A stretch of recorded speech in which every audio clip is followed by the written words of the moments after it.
আর বুকের উপরে যখন আমার ফ্ল্যাগ থাকে তখন অবশ্যই আমার দেশের প্রতি মর্যাদাটা নিয়ে আমি সম্পূর্ণ করে খেলতে নামি।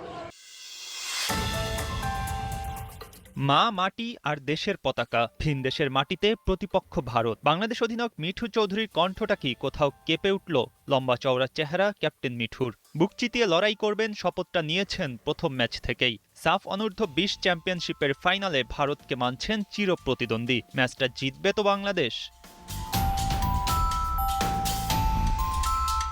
প্রতিপক্ষ হিসেবে ভারত শক্তিশালী নিশ্চিতভাবেই, কিন্তু মিঠুর বলা ওই কথা ভরসা দেয়। দেশের সমর্থকরা এ দৃশ্য বহু দেখেছে ক্রিকেটে। বাংলাদেশের লাল সবুজ জার্সি, ম্যাচের আগে একসঙ্গে দাঁড়িয়ে জাতীয় সঙ্গীত গাওয়া। হয়তো আপনারও এমন কোন অভিজ্ঞতা আছে মিরপুর শেরেবাংলা জাতীয় স্টেডিয়ামে। টাইগারদের খেলা দেখতে গিয়ে গ্যালারির সিট ছেড়ে উঠে দাঁড়িয়েছেন। মাঠের লড়াইটা শুরু করার আগে কি যেন বোধ করতেন বুকের ভেতর। এক ধরনের দেশপ্রেম বললে নিশ্চয়ই ভুল হবে না। গায়ের রোমকূপ দাঁড়িয়ে যেত আস্তে আস্তে। মাঠে খেলোয়াড়দের ক্ষেত্রেও ভিন্ন কিছু হয় না।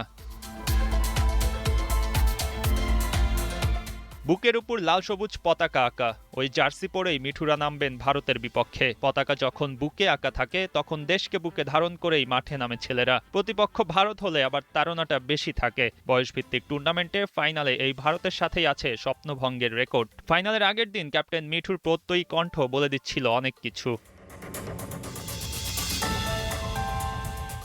গ্রুপ পর্বে পাকিস্তানের বিপক্ষে জয়ের পর ভারতের সাথে ড্র করে বাংলাদেশ। ততক্ষণে নিশ্চিত হয়ে গেছে সেমিফাইনাল। নেপালকে সেমিতে হারিয়ে বীরদর্পে ফাইনালে পা রাখে মিঠু ও তার দল। সুলিভান ব্রাদার্স, রোনান ও ডেকলান আসায় দলের শক্তিমত্তা বৃদ্ধি পেয়েছে। লাকি চার্ম সুলিভানরা জিততে চাইবেন দেশের হয়ে প্রথম শিরোপা। মিঠুর কথা সত্যি হোক, এটাই এখন কোটি বাঙালির চাওয়া।